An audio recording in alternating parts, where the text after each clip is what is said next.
María nunca pensó que el niño al que arrulló cada noche se convertiría en el hombre que la dejaría atrás. Su amor fue incondicional, su gratitud inexistente. Todo comenzó con una mudanza inesperada y terminó con una puerta cerrándose tras ella. Pero lo que Tomás no sabía es que su abuela tenía un plan, uno que había guardado por décadas. Si te conmueven estas historias reales llenas de emociones y giros, suscríbete al canal para no perderte ninguna. Siempre traemos relatos que tocan el corazón. María observaba por la ventana de su pequeño apartamento en Vallecas, mientras empacaba sus últimas pertenencias. Sus manos arrugadas temblaban ligeramente al doblar la manta que había tejido para Tomás cuando tenía apenas 5 años. Ahora, a los 78, se preparaba para lo que su nieto llamaba una transición necesaria. «Abuela, ya llegó el coche», anunció Tomás desde el pasillo, su voz fría y profesional, como si estuviera cerrando un caso más en su bufete de abogados. Vestía un traje impecable y consultaba constantemente su reloj, evidenciando su prisa por terminar con este trámite. María cerró los ojos y recordó la noche en que Tomás llegó a su vida. Tenía apenas 3 años cuando el accidente se llevó a sus padres, Elena y Miguel. Ella había llorado tanto esa noche que pensó que se le acabarían las lágrimas para siempre. Pero al día siguiente, cuando vio los ojos asustados de aquel niño pequeño aferrado a su oso de peluche, supo que debía ser fuerte. «Ya voy, cariño», respondió, usando el mismo tono cariñoso de entonces, aunque ahora sonara vacío entre las paredes desnudas. Durante 25 años había trabajado de costurera hasta altas horas de la madrugada para pagarle la escuela privada, las clases de inglés, los libros universitarios. Había vendido las pocas joyas que le quedaban de su difunto esposo para costear su carrera de derecho. Había renunciado a rehacer su vida, a viajar, a cualquier sueño personal. «El residencial San Patricio es uno de los mejores de Madrid», explicó Tomás mientras cargaba la maleta al maletero. «Tendrás cuidado médico las 24 horas, actividades sociales, comida balanceada». María lo escuchaba hablar como si fuera un vendedor promocionando un producto. No había rastro del niño que solía acurrucarse en su regazo durante las tormentas, que le pedía que le contara cuentos antes de dormir, que lloraba en sus brazos cuando tenía pesadillas sobre sus padres. Además, continuó Tomás, con mi nuevo puesto en el bufete y la boda con Carmen el próximo año, necesito concentrarme en mi futuro. Tú lo entiendes, ¿verdad? El futuro, como si ella no formara parte de él, como si los sacrificios del pasado hubieran caducado. Durante el trayecto, María guardó silencio. Observaba Madrid pasar por la ventanilla, las calles que había recorrido 1000 veces llevando a Tomás al colegio, los parques donde habían jugado, las tiendas donde había comprado sus primeros trajes para las entrevistas de trabajo. Cada esquina guardaba un recuerdo de su devoción. El residencial San Patricio era efectivamente elegante.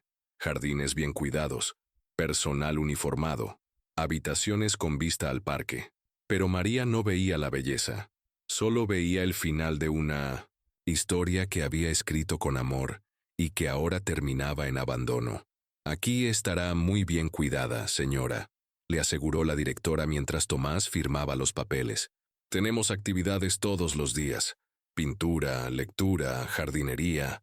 María asintió cortésmente, pero sus pensamientos estaban en otro lugar, en el pequeño sobre que había guardado en el fondo de su bolso durante todos estos años. Un sobre que contenía documentos que había jurado no abrir nunca, pero que ahora, ante esta traición, cobraban un significado diferente. Cuando Tomás se despidió con un beso frío en la mejilla y una promesa vacía de visitarla muy pronto, María se quedó sola en su nueva habitación. Se sentó en la cama individual, tan diferente a la cama matrimonial donde había consolado las pesadillas de Tomás durante años, y finalmente sacó el sobre. Sus dedos acariciaron la superficie amarillenta. Dentro estaban los documentos que Elena, su nuera, le había entregado semanas antes del accidente. Documentos que revelaban la verdad sobre la herencia que había convertido a Tomás en el hombre adinerado que era hoy. Una sonrisa amarga se dibujó en sus labios. Si Tomás creía que podía deshacerse de ella tan fácilmente, estaba muy equivocado. Había criado a un abogado, pero él había olvidado algo fundamental. Ella también sabía guardar secretos. 3 semanas habían pasado desde que María llegó al asilo, y Tomás no había cumplido su promesa de visitarla. Las enfermeras le decían que había llamado 2 veces para preguntar cómo estaba, pero ella sabía que eso era solo para calmar su conciencia.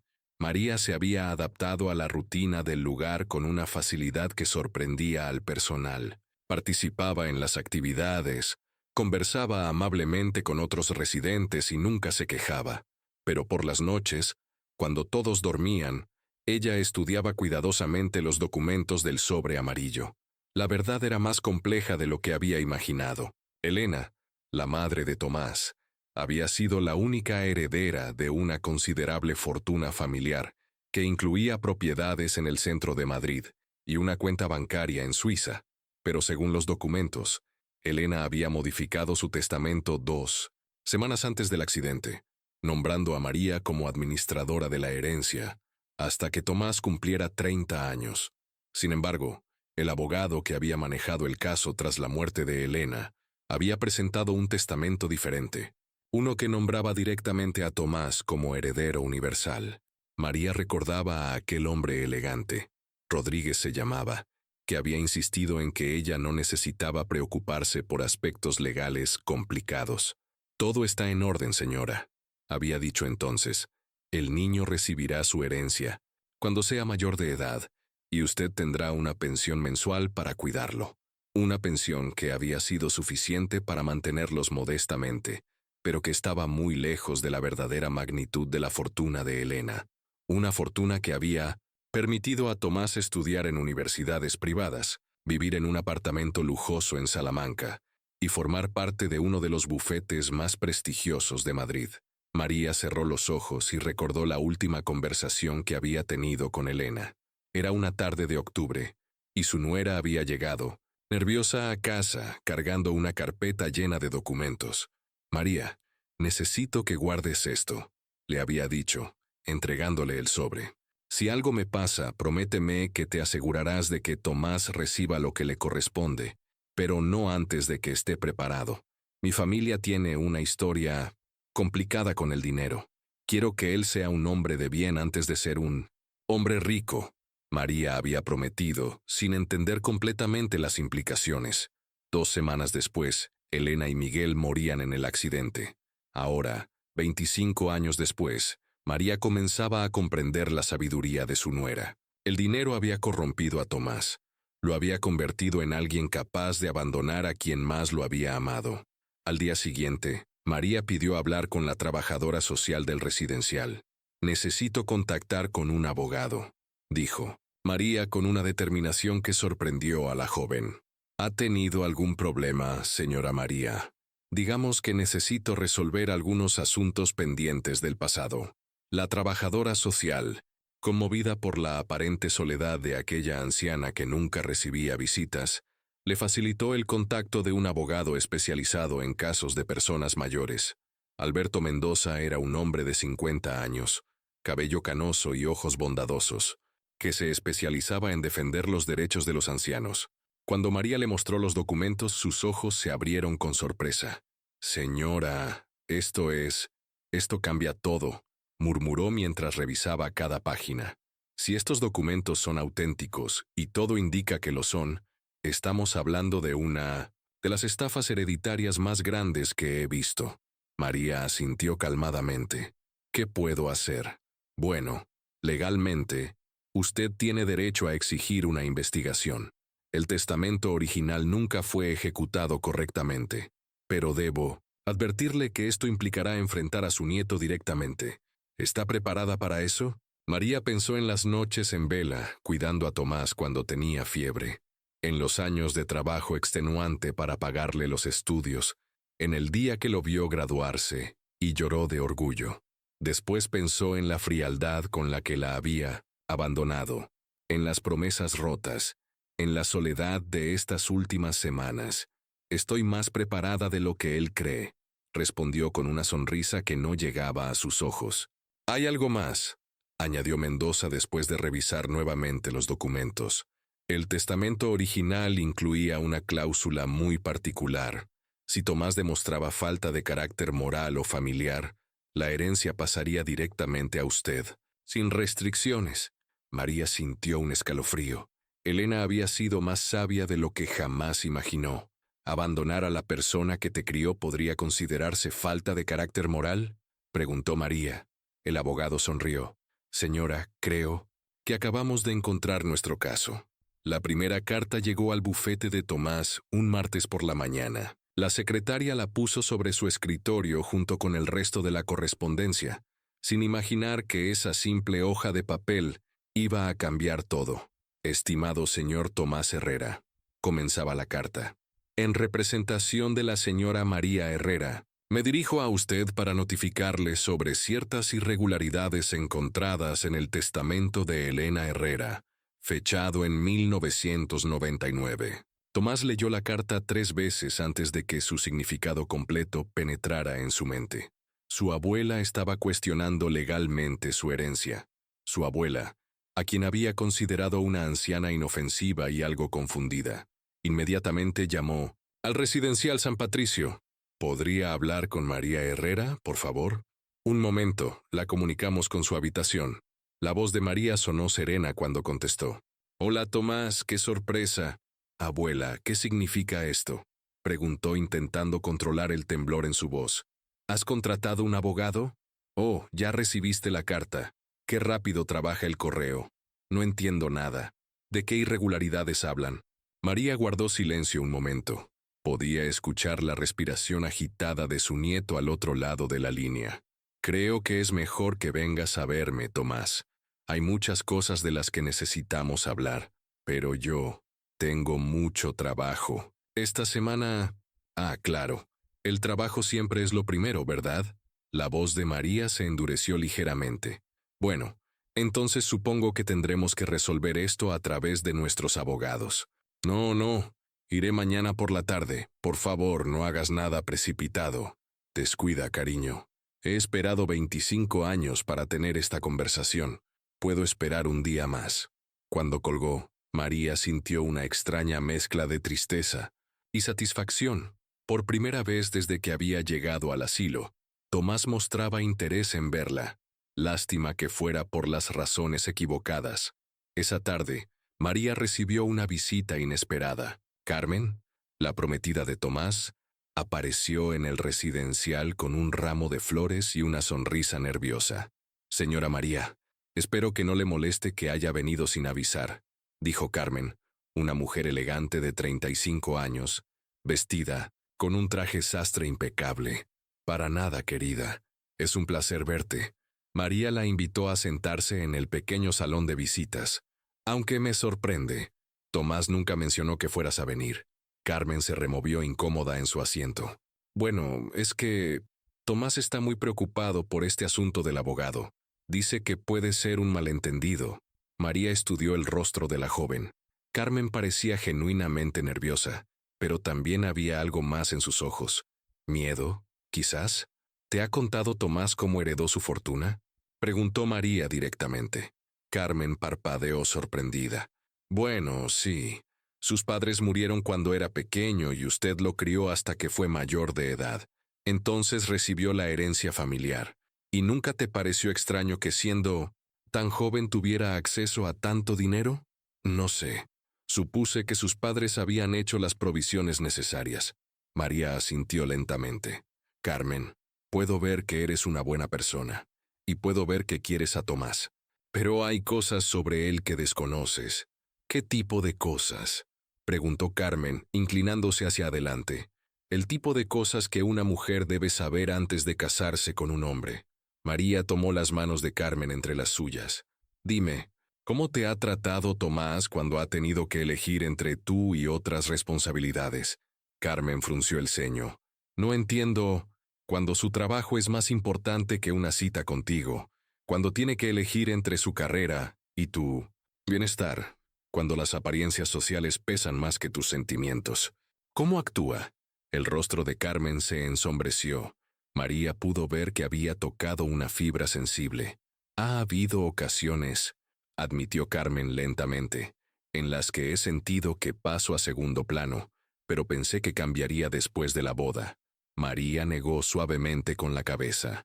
Los hombres no cambian después de la boda, querida. Se vuelven más como realmente son. ¿Por qué me está contando esto?, preguntó Carmen con voz quebrada. Porque mañana Tomás vendrá a verme, y voy a darle una oportunidad de demostrar qué tipo de hombre es realmente. Y creo que tú deberías estar aquí para verlo. Carmen se levantó bruscamente. No puedo, no debería. Piénsalo, dijo María con gentileza. A veces necesitamos ver a las personas que amamos bajo una luz diferente, para entender si realmente las conocemos. Después de que Carmen se fue, María se sentó en su cama y sacó una fotografía vieja de su mesita de noche. Era una imagen de ella y Tomás cuando él tenía 10 años, abrazados frente al Parque del Retiro. Ambos sonreían genuinamente. Ojalá pudieras volver a ser ese niño, murmuró, acariciando la fotografía. Pero si no puedes, al menos vas a aprender lo que significa perder a alguien que te ama incondicionalmente. Tomás llegó al residencial San Patricio a las 4 en punto de la tarde, vestido con su mejor traje y cargando una caja de bombones suizos. Había practicado su discurso durante todo el camino. Sería cariñoso, comprensivo, y convencería a su abuela de retirar la demanda. Lo que no esperaba era encontrar a Carmen sentada junto a María en el salón de visitas. «Carmen, ¿qué haces aquí?», preguntó claramente desconcertado. «Tu abuela me invitó», respondió Carmen, sin mirarlo directamente. «Pensé que debía conocer mejor a la familia». Tomás miró alternativamente a las dos mujeres, sintiendo que algo no estaba bien. María, por su parte, observaba la escena con una calma que lo inquietaba. «Siéntate, Tomás», dijo María, señalando la silla frente a ellas. «Tenemos mucho de qué hablar. Abuela, antes de nada, quiero disculparme si he sido distante últimamente. El trabajo, ya sabes, es muy demandante». «Sí, el trabajo», repitió María con un tono neutro. «Háblame de tu trabajo, Tomás. ¿Cómo conseguiste ese puesto tan prestigioso en el bufete?» Tomás se relajó ligeramente. Ese era terreno familiar. «Bueno, después de graduarme con honores, hice una maestría en Londres gracias a la herencia. Eso me abrió muchas puertas. Luego pude permitirme hacer prácticas no remuneradas en bufetes importantes, lo que me dio la experiencia necesaria». «¿Y sin esa herencia?», preguntó María. «¿Habrías podido hacer todo eso?». «Bueno, no. Pero esa es la herencia que me dejaron mis padres. Era mi derecho». María asintió lentamente. «¿Tu derecho? ¿Y qué hay de mis derechos, Tomás?». «¿Tus derechos?». Tomás frunció el ceño. «No entiendo». María se levantó y caminó hacia la ventana. «Carmen, ¿sabías que yo trabajé como costurera durante 25 años para mantener a Tomás? Que vendí mis pocas posesiones valiosas para pagarle los estudios universitarios, pensando que la herencia no llegaría hasta que cumpliera 30 años? Carmen miró a Tomás con sorpresa. «¿Es cierto eso?». «Bueno, sí, pero la abuela exagera. Yo siempre le estuve agradecido». «¿Agradecido?». María se volvió hacia él, y por primera vez Tomás vio una dureza en sus ojos que no reconocía. «¿Te parece que meterme en un asilo es una forma de mostrar gratitud? Te puse en el mejor residencial de Madrid. Tienes cuidado médico, comida, actividades. Tengo soledad, Tomás. Tengo el recuerdo de haber criado a un niño que creía que me amaba». El silencio se extendió en la habitación. Carmen observaba la interacción con creciente incomodidad. «Abuela, yo te amo, pero necesito construir mi propia vida. Carmen y yo nos vamos a casar. Queremos tener hijos. Y no hay lugar para mí en esa vida», preguntó María con voz quebrada. Tomás se removió en su asiento. «Es complicado. Carmen tiene su carrera. Yo tengo la mía. Un anciano en casa sería una carga», completó María. «No quise decir eso, pero lo pensaste». María regresó a su asiento y tomó el sobre amarillo que había estado esperando en la mesa. «Tomás, hay algo que necesitas saber sobre tu herencia». El rostro de Tomás palideció al ver los documentos. ¿Qué es eso? El testamento real de tu madre, el que nunca se ejecutó. Durante los siguientes 20 minutos, María explicó toda la verdad. La herencia real, el testamento modificado, la cláusula moral, la estafa perpetrada por el abogado Rodríguez. Esto significa, concluyó María, que durante todos estos años has estado viviendo con dinero que técnicamente me pertenecía a mí como administradora. Tomás estaba blanco como el papel. Pero yo no sabía nada de esto. Yo pensabas, que podías deshacerte de mí sin consecuencias, dijo María firmemente.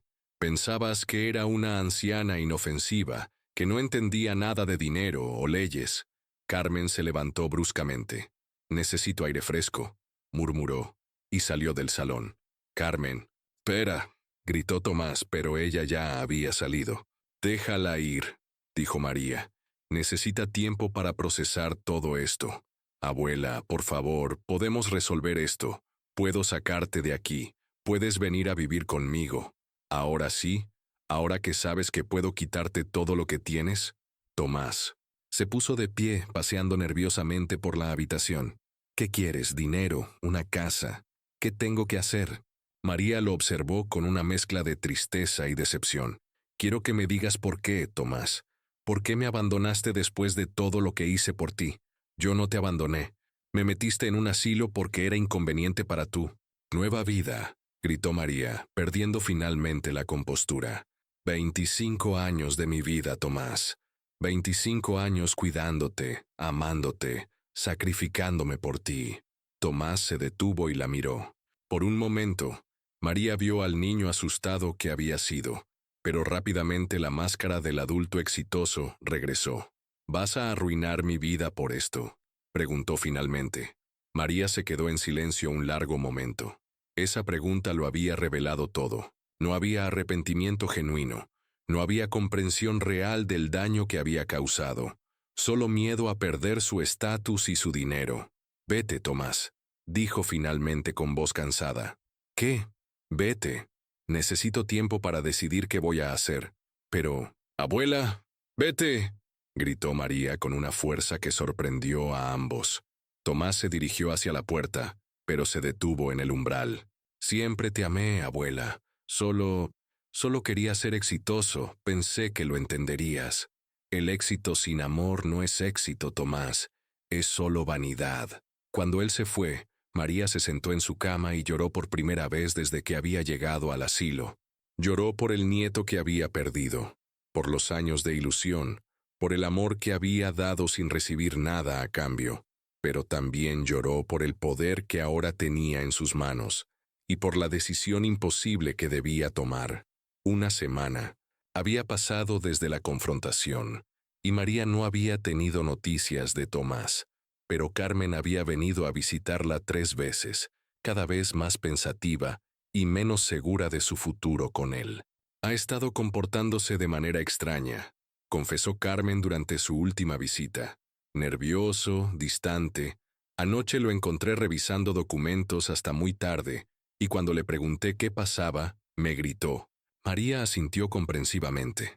El miedo cambia a las personas, querida, y Tomás está muy asustado. ¿De verdad puede usted quitarle todo? Legalmente sí. El testamento es muy claro al respecto. María estudió el rostro de Carmen. ¿Eso cambiaría tu decisión de casarte con él? Carmen se quedó callada un largo momento. No lo sé. Nunca pensé que me importara el dinero, pero toda nuestra relación se ha construido alrededor de cierto estilo de vida. Las cenas en restaurantes, caros los viajes, el apartamento en Salamanca. ¿Y si fuera un abogado común, con un sueldo normal y un apartamento modesto?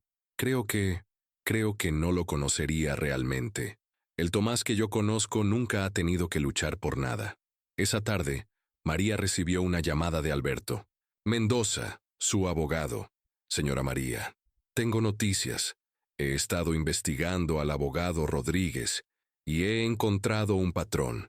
Ha hecho esto antes. Falsificar o alterar testamentos para beneficiarse él mismo o sus clientes preferenciales. Tenemos un caso sólido no solo contra él, sino para recuperar completamente la herencia. ¿Qué significa eso exactamente? Que podríamos anular todos los beneficios que Tomás ha recibido de la herencia durante estos años. Tendría que devolver todo: el dinero gastado en estudios, viajes, el apartamento que compró, sus inversiones. Prácticamente volvería a la situación económica en la que estaba a los 18 años. María cerró los ojos. Era más poder del que había imaginado tener. ¿Cuánto tiempo tengo para decidir? Legalmente podríamos proceder inmediatamente, pero entiendo que esto es complicado para usted. Le daría una semana más para pensarlo. Esa noche, María no pudo dormir. Caminó por los pasillos silenciosos del residencial, pensando en todas las noches que había velado el sueño de Tomás cuando era pequeño. Se preguntaba si Elena hubiera querido que las cosas llegaran tan lejos. Al día siguiente, para su sorpresa, recibió una visita inesperada. Era una mujer elegante de Milán, unos 60 años, con cabello plateado y ojos bondadosos. Señora María, soy Isabel Mendoza, la madre de Alberto, su abogado. María la invitó a pasar, intrigada. Mi hijo me ha contado sobre su caso, continuó Isabel una vez sentadas, y he venido porque creo que necesita escuchar algo que solo alguien de mi edad puede decirle. Isabel le contó su propia historia, cómo había criado sola a Alberto después de que su marido los abandonara, cómo había trabajado día y noche para pagarle los estudios, y cómo él, al convertirse en un abogado exitoso, había intentado alejarla de su vida por vergüenza de sus orígenes humildes. ¿Qué hiciste?, preguntó María, fascinada. Nada, respondió Isabel con una sonrisa triste. No pude hacerle daño, pero el daño que me hizo él, eso sí que dolió durante años, hasta que un día se dio cuenta de lo que había perdido. ¿Y volvió? Volvió pidiendo perdón, pero ya era demasiado tarde para recuperar esos años perdidos. Por eso está tan comprometido con casos como el suyo, María, porque entiende el dolor de ambos lados.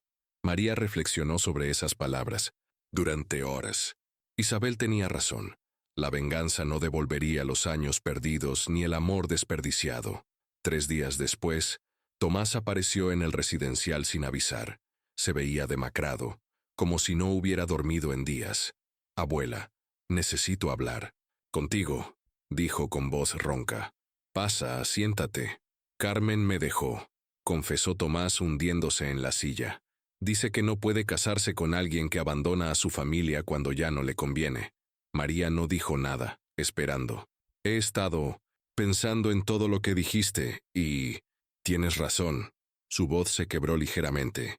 Te abandoné porque me resultabas inconveniente, porque quería una vida perfecta, sin complicaciones. ¿Y ahora? Ahora me doy cuenta de que sin ti, mi vida no tiene ningún sentido. Tomás la miró directamente a los ojos por primera vez en años. No me importa la herencia, abuela. Quédatela. Toda. Solo quiero que me perdones. María estudió su rostro. Podía ver sinceridad en sus ojos, pero también desesperación. ¿Me estás diciendo esto porque me amas o porque tienes miedo de perder el dinero? Tomás guardó silencio un largo momento. Ambas cosas, admitió finalmente. Y eso me hace un cobarde, ¿verdad? Por primera vez en semanas, María sonrió genuinamente. Me hace humano, Tomás. Al menos eres honesto. Se levantó y caminó hacia su escritorio, donde tenía los documentos preparados que Alberto había redactado esa mañana. He tomado una decisión, dijo, entregándole los papeles. Tomás los leyó con creciente sorpresa. Una fundación, la Fundación Elena Herrera para el Cuidado de Ancianos Abandonados, leyó María. Toda la herencia, incluyendo las propiedades y las cuentas bancarias, irán a esta fundación. Tú serás el director ejecutivo, con un salario digno pero modesto. Pero, ¿por qué? Porque tu madre quería que fueras un hombre de bien antes de ser un hombre rico, y porque yo quiero que aprendas el valor del trabajo honesto y el servicio a otros. Tomás la miró con asombro. ¿Y tú? Yo me quedaré aquí, en el residencial, pero ya no como una anciana abandonada, sino como la presidenta de la fundación que supervisará tu trabajo. ¿Me estás dando otra oportunidad? Te estoy dando la oportunidad de ganarte mi respeto de nuevo. y quizás, con el tiempo, de volver a ser el nieto que una vez fuiste. Tomás se arrodilló junto a la silla de María y tomó sus manos arrugadas entre las suyas. No merezco tu perdón. No, admitió María, pero lo tienes. De todas formas, porque así es como funciona el amor incondicional, Tomás. No se basa en lo que merecemos, sino en lo que somos capaces de dar. ¿Y si fallo otra vez? María acarició su mejilla, como había hecho miles de veces cuando era un niño asustado. Entonces aprenderemos juntos qué significa realmente ser una familia. 6 meses después, la Fundación Elena Herrera había abierto sus puertas en una de las propiedades heredadas, transformada en un centro de día para ancianos. Tomás trabajaba 12 horas diarias coordinando actividades, gestionando el personal y, sobre todo, aprendiendo los nombres y las historias de cada residente. María seguía viviendo en el residencial San Patricio, pero ahora recibía visitas regulares, no solo de Tomás, sino también de los ancianos que habían encontrado una segunda familia en la fundación. Su habitación se había convertido en un lugar de reunión donde se compartían historias, consejos y risas. Una tarde de primavera, mientras María revisaba los informes mensuales de la fundación, Tomás apareció en su puerta con una sonrisa que no había visto en años. «Abuela, hay alguien que quiere conocerte». Detrás de él apareció una mujer joven, de unos 30 años, con delantal de enfermera y ojos brillantes. «Señora María, soy Laura. Trabajo en la fundación desde que abrió, y Tomás me ha contado tanto sobre usted». María observó cómo Tomás miraba a Laura y reconoció algo que había estado ausente durante todos sus años con Carmen: admiración genuina y respeto. «Laura es coordinadora de enfermería», explicó Tomás con orgullo. «Ha desarrollado un programa innovador para el cuidado de pacientes con demencia temprana. Y Tomás», añadió Laura con una sonrisa cariñosa, «se ha convertido en el director más comprometido que he conocido. Los residentes lo adoran». María sintió una calidez familiar expandirse por su pecho. Por primera vez en años, Tomás hablaba de su trabajo no como una obligación o una manera de ganar dinero, sino como una verdadera vocación. «¿Hay algo que quieran decirme?», preguntó María con una sonrisa astuta. Tomás y Laura intercambiaron miradas. «Bueno, nos gustaría que fueras la primera en saber que vamos a casarnos», dijo Tomás, tomando la mano de Laura. «Pero esta vez», añadió Laura, «queremos que la ceremonia sea aquí, en la fundación, rodeados de nuestra verdadera familia». María sintió que las lágrimas se agolpaban en sus ojos. «¿Nuestra familia? Todos los ancianos que cuidamos, el personal que trabaja con nosotros, tú, todos ustedes son nuestra familia», explicó Tomás. «Laura me ha enseñado que la riqueza real no está en el dinero que tienes, sino en las vidas que tocas». Esa noche, después de que Tomás y Laura se fueran, María se sentó en su pequeño balcón mirando las estrellas. Sacó la fotografía vieja de ella y Tomás en el Parque del Retiro, y sonrió. El niño de la fotografía había vuelto, pero ahora era un hombre que había aprendido, a través del dolor y la pérdida, el verdadero significado del amor y la familia. María cerró los ojos y sintió la presencia de Elena junto a ella, como si su nuera estuviera finalmente en paz, sabiendo que su hijo se había convertido en el hombre de bien que siempre había esperado que fuera. «Gracias», murmuró al viento nocturno, sin saber muy bien si se dirigía a Elena, al destino, o simplemente a la segunda oportunidad que la vida les había dado a ambos. La traición había dolido profundamente, pero la redención, era aún más dulce porque había sido elegida libremente, tanto por quien la otorgaba como por quien la recibía. Al día siguiente, María despertó con una sensación de completitud que no había experimentado en décadas. Por primera vez desde 1900 que llegó al residencial, verdaderamente se sentía en casa.